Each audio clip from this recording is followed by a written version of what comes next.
Hello friends, good afternoon. Welcome to my YouTube channel and Facebook page. আমি সুমন চক্রবর্তী। আজকে জিওগ্রাফির ওপরে আরেকটা ভিডিও নিয়ে এলাম। খুব ইম্পর্টেন্ট অ্যান্ড ইন্টারেস্টিং টপিক। আগের ভিডিওতে আমি একটা নতুন টপিক শুরু করেছি, পর্বত, মালভূমি ও সমভূমি চ্যাপ্টার। সো প্রথম প্রশ্ন আমি আগের ভিডিওতে দিয়েছি, ভঙ্গিল পর্বত কাকে বলে? উদাহরণ সহযোগে ভঙ্গিল পর্বতের উৎপত্তি সংক্ষিপ্ত আলোচনা করো। কোয়েশ্চেন 2 আর কোয়েশ্চেন নাম্বার 3 ছিল যেটা যে উৎপত্তির শ্রেণী বিভাগ ভঙ্গিল পর্বতে। এই তিনটে প্রশ্ন আমি আগের মানডেতে আলোচনা ভিডিও দিয়েছিলাম। সো আজকেও একটা নতুন ভিডিও নিয়ে এলাম, একটা কোয়েশ্চেন বাট তার আন্ডারে 4টে কোয়েশ্চেন পড়ছে, সাব কোয়েশ্চেন। সো প্রথম কোয়েশ্চেনটা হচ্ছে স্তূপ পর্বত কাকে বলে। সো ভিডিওটা সম্পূর্ণ শোনো, কেউ স্কিপ করো না। জিওগ্রাফি যাদের উইক আছো, স্কুল ক্যান্ডিডেট, কলেজ ক্যান্ডিডেট বা কম্পিটিটিভ এক্সামের প্রিপারেশন নিচ্ছ, তাদের জন্য ভেরি ভেরি ইম্পর্টেন্ট ভিডিও হবে। So keep watching this video. যদি কেউ আমার সাথে টিউশন নিতে চাও for admission, class 11-12 arts, West Bengal board degree course only for University of Calcutta, history honors and general all papers, all competitive preparation, PSC, SSC, primary TET, group D, rail and WBCS and many more competitive preparation and spoken English. Now admission going on. Contact me for admission 8910618541. So let's start the video. স্তূপ পর্বত কাকে বলে? বলছে অপেক্ষাকৃত কঠিন শিলাস্তরে ক্রমাগত ভূ আন্দোলনজনিত প্রসারণ বলের প্রভাবে দুটি চ্যুতির মধ্যবর্তী অংশ যখন পার্শ্ববর্তী অংশ থেকে ওপরে উঠে যায়, তখন যে পর্বতের সৃষ্টি হয় তাকে স্তূপ পর্বত বলে। এছাড়া চাপের ফলে দুটি চ্যুতির মধ্যবর্তী অংশ যদি নিচে বসে যায়, তখন তার পার্শ্ববর্তী উঁচু অংশকে স্তূপ পর্বত বলা হয়। এবারে সেকেন্ড কোয়েশ্চেন, স্তূপ পর্বত কিভাবে সৃষ্টি হয়?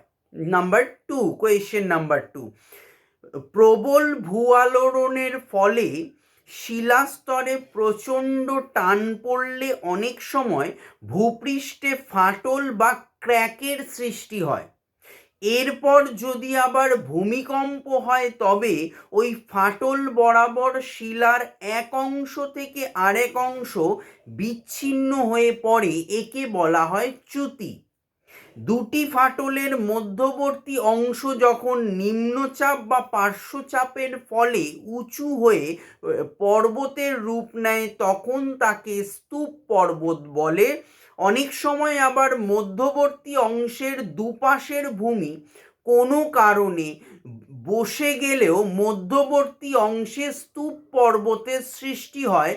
স্তূপ পর্বতমালার দুপাশে ঢাল বেশ খাড়া এবং চূড়া চ্যাপ্টা ধরনের হয়। কোয়েশ্চেন নাম্বার 3, স্তূপ পর্বতের বৈশিষ্ট্য। 6টা ইম্পর্টেন্ট বৈশিষ্ট্য বলবো। নাম্বার 1, স্তূপ পর্বতের মাথা কিছুটা চ্যাপ্টা হয়। 2, এই পর্বতের ঢাল বেশ খাড়া হয়। 3, এই শ্রেণীর পর্বতে অনেক চ্যুতি ও গ্রস্ত উপত্যকা দেখা যায়। 4, স্তূপ পর্বতের উচ্চতা খুব বেশি হয় না।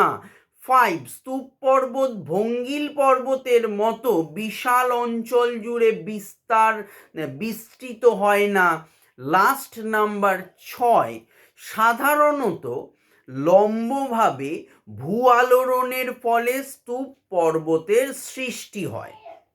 ওকে, সো এখন আমি WBCS এরও অ্যাডমিশন নিচ্ছি। যদি কেউ অ্যাডমিশন WBCS প্রিলিমিনারির 2026-এর প্রিপারেশন নিতে চাও, সো কন্ট্যাক্ট করতে পারো অনলাইন এবং অফলাইন বোথ মোডে। প্রিলি এবং মেইনসের সমস্ত ক্লাসের অ্যাডমিশন নিচ্ছি WBCS এর। যদি কেউ অ্যাডমিশন নিতে চাও দেন কন্ট্যাক্ট করতে পারো 8910618541 এই নাম্বারে। সো স্তূপ পর্বতের বৈশিষ্ট্যের 6টা পয়েন্ট বলে দিলাম। Last question for this video, একটি স্তূপ পর্বতের উদাহরণ দাও। ভারতের সাতপুরা একটি স্তূপ পর্বতের উদাহরণ। সো ভিডিও কেমন লাগলো অবশ্যই কমেন্ট বক্সে জানিও। যদি তোমাদের কোনো রকম টপিকের ওপর ভিডিও প্রয়োজন হয় অবশ্যই কমেন্ট বক্সে আমাকে জানিও। আমি নিশ্চিতভাবে চেষ্টা করব তোমাদের ভিডিও দেওয়ার জন্য। ভিডিও ভালো লাগলে লাইক করো, শেয়ার করো এবং চ্যানেলটি এবং পেজটিকে ফলো করে রেখো। বাই।